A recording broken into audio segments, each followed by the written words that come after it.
In this lecture, we're going to talk about the oxidation and reduction of aldehydes and ketones. So we're going to start by reviewing the oxidation of alcohols to aldehydes and ketones using chromic acid type reagents, and then we're going to move forward and talk about the pinnic oxidation. After that, we'll talk about the reduction of aldehydes and ketones with sodium borohydride, and finally some various reagents to do oxidation and reduction of aldehydes and ketones.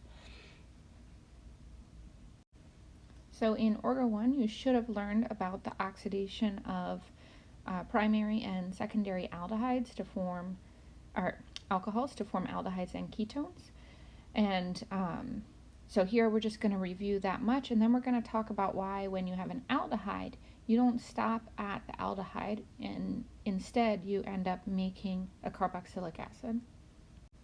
So there's several versions of this type of reaction. Probably the best known of these is the Jones oxidation. So this involves combining chromium trioxide with sulfuric acid, and that leads to an equilibrium between chromic acid and dichromic acid. So once this equilibrium is established, we get addition of our alcohol to the dichromic acid to form an adduct of the alcohol and the chromium reagent.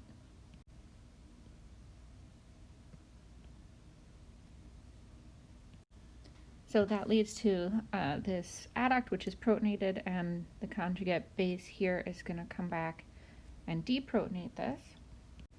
That's going to regenerate chromic acid, which will then be in equilibrium again with dichromic acid and react with more starting material. And then the chromium adduct of the alcohol will actually do the oxidation process, and it does this through an intramolecular deprotonation. So our discussion today in class was actually quite timely. This is going to now kick this out and give electrons to chromiums. So what you can see is that in this step, this oxygen is taking the proton. The carbon-oxygen bond is getting oxidized because it's giving its electrons away to the chromium. The chromium is getting reduced because it's taking this pair of electrons. So that's a little bit easier to see if we look at the products. If we draw the direct products of those arrows, we get to our desired carbonyl compound, and then this intermediate, which we need to just draw the resonance structure of. And that gets us to chromous acid. So at this point, you need to just check on the stability of your product carbonyl compound. If both R and R prime are carbon-containing compounds, then you'll form a hydrate reversibly, which will revert to the carbonyl upon workup. But if R prime is equal to H, then you actually have an aldehyde, and that's going to similarly protonate and form the hydrate, but the hydrate is not stable to dichromic acid because we have this oxygen that can add to the chromium next door to a hydrogen that can be deprotonated in a similar pathway as here. So whenever we have an aldehyde, our oxidation cannot stop at that point. Instead, it continues on to form the carboxylic acid. So as I mentioned, this oxygen is going to add to the chromine, and we're going to again kick out the conjugate base of chromic acid. That's going to get deprotonated, and then we do our intramolecular deprotonation. That's going to reduce back our chromium center and give us the carboxylic acid, and again the chromous acid.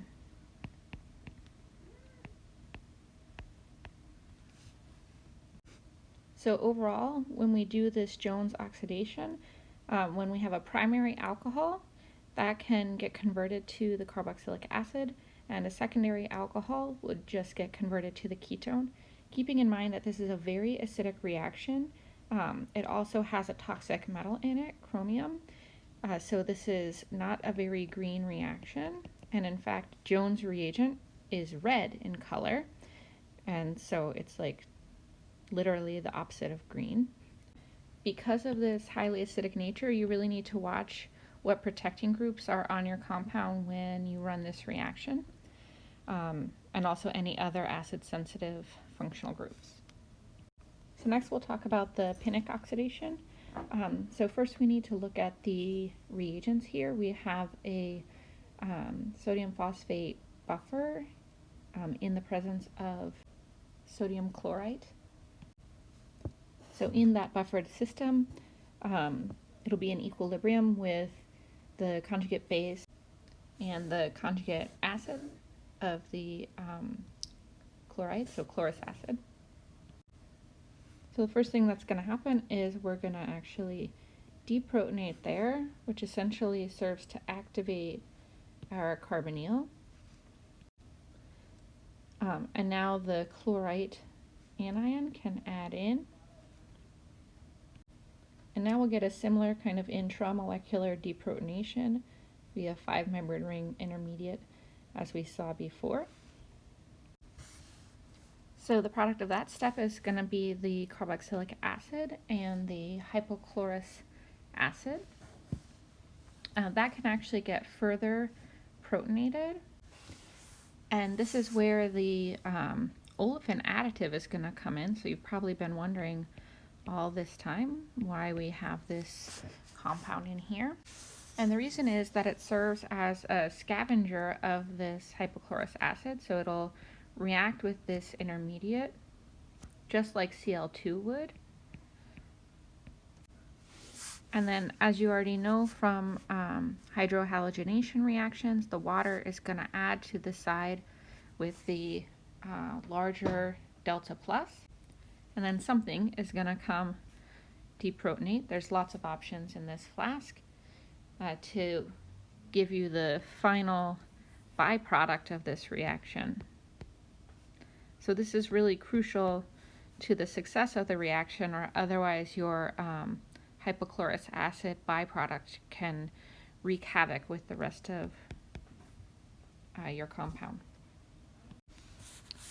So you may want to at some point reduce an aldehyde or a ketone to the corresponding alcohol. If you want to do that, the way it's done is to essentially deliver hydride or H- to the carbonyl carbon, just as if it were another nucleophile. In reality, the oxygen and the boron will tend to pre-associate, kind of like a hydroboration, but not quite exactly. And the H- will be delivered to this carbonyl carbon, and that oxygen will immediately form a bond with the boron, leading to this what's called an 8 complex. And then upon workup, the oxygen will be protonated, and the water that gets kicked out there will form a bond with the boron. So you'll end up with your final alcohol product, and then the boron will be complexed with water. So you may be wondering, what's with boron?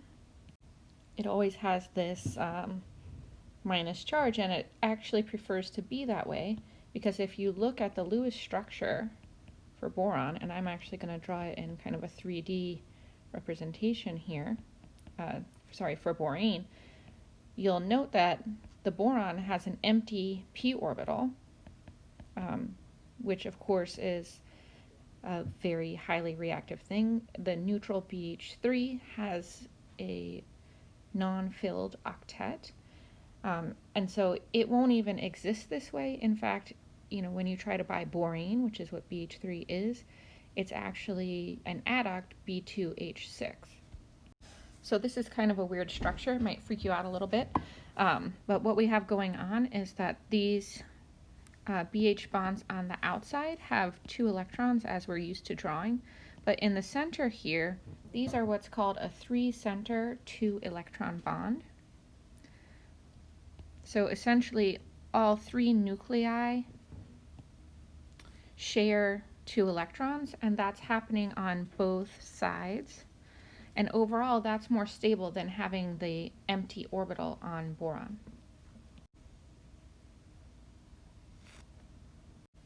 Another option for carbonyl reductions is lithium aluminum hydride. We also write this just as LAH, standing for lithium aluminum hydride. And so what will happen with lithium aluminum hydride is that you'll get an initial coordination of the lone pair on the carbonyl to the lithium cation. And then the aluminum hydride will line up just like borohydride did. And it'll deliver a hydride to that carbonyl. And we can push the electrons up onto oxygen. This lone pair that was already interacting with the lithium will actually turn that into a formal bond. And the byproduct of this is allene, AlH3. And allene is another carbonyl reducing agent. So in fact, you don't need a full equivalent or a 1-to-1 mole ratio of the starting material and the lithium aluminum hydride. You can use less than that because this will continue to deliver hydride to remaining carbonyls in the flask. So it's important to note that aluminum is oxophilic, means it loves oxygen, and it's also going to form an interaction there, and that's going to help to deliver this second hydride.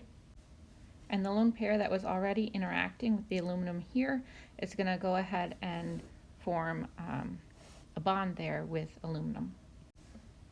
So this whole process of successive byproducts being able to reduce additional starting materials can actually continue until theoretically the aluminum has donated all of its hydrides. So you could potentially run the reaction until all of the hydrides have been delivered and you have 4 of your molecules stuck to aluminum. This makes the workup quite annoying, and we don't need to remember for this class what the workup is. You can just go here and write aqueous workup.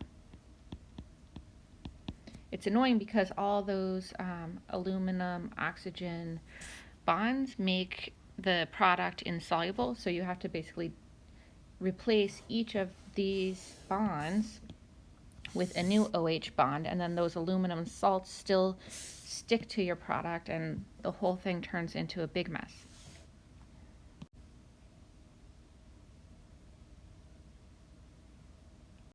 So the last thing I want to mention while we're on this slide is that in this very first part of the reaction, the oxygen on the carbonyl was coordinated to the lithium cation, but even though that interaction was developing, this salt interaction between the aluminum minus and the lithium plus was still there. And so that kind of ionic interaction was helping to direct this aluminum to deliver hydride to this carbon, just in terms of where all those atoms are in space. It's 5 atoms, 1, 2, 3, 4, 5, and they kind of arrange themselves in a somewhat cyclic orientation, and that facilitates that process. It also leads to the selectivity that we're going to see on the next slide. So when we treat an alpha-beta unsaturated carbonyl compound, as we see here, with lithium aluminum hydride, we only see reduction of the carbonyl. We don't see reduction of the alkene. Another way to say this is that we get selective 1,2 reduction. So that terminology comes from starting at oxygen with 1, going 2, 3, 4, and so we're saying we reduce the bond between 1 and 2, a 1,2 reduction. Sometimes what you want, though, is actually a 1,4 reduction, where you would add hydride here, and that would lead to formation of the enolate, and you would end up with the ketone still intact. That's this product here. Although that product can't be formed with lithium aluminum hydride or with sodium borohydride, there is a way to do that 1,4 reduction, and that's using H2 and rhodium on carbon. The reason this can happen is that that process occurs via a completely different mechanism, which is outside the purview of this course.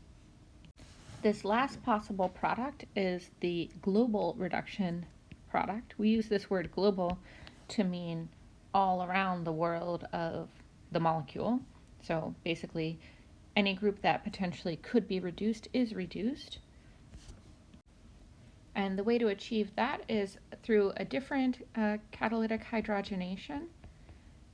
And you can use hydrogen and platinum, or you can use hydrogen and nickel.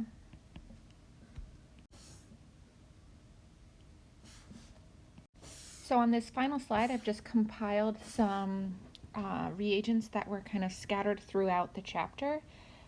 If you need to oxidize an aldehyde to an acid and you didn't have success with one of the two methods that we talked about here, you could use silver oxide in a mixture of sodium hydroxide, THF, and water, or you could use Tollin's reagent, silver nitrate, in ammonia. If you have a ketone and you want to actually cleave the carbon-carbon bond, that can be done through the intermediacy of the enol. And so essentially it's a reaction with this pi bond that happens. That gives you the diacid. This is something that doesn't come up a lot in synthetic chemistry just because a lot of other things can also happen with just such a strong acid.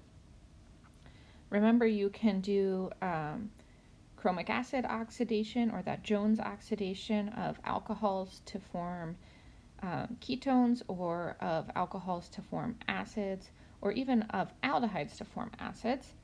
And then another way to form aldehydes and ketones is to do ozonolysis. If you do a reductive workup, then you would get aldehyde, and if you do an oxidative workup, then you can get the methyl ester. So we'll talk about that option later when we get into the carboxylic acid derivatives chapter. So then in terms of reduction, I just showed you on the last slide these two things, reducing an aldehyde or ketone to the alcohol using a catalytic reduction. You can do H2 and platinum or nickel, or if you want to convert an enone or an alpha beta unsaturated ketone to a regular ketone by reducing only the CC double bond, that's rhodium on carbon and H2.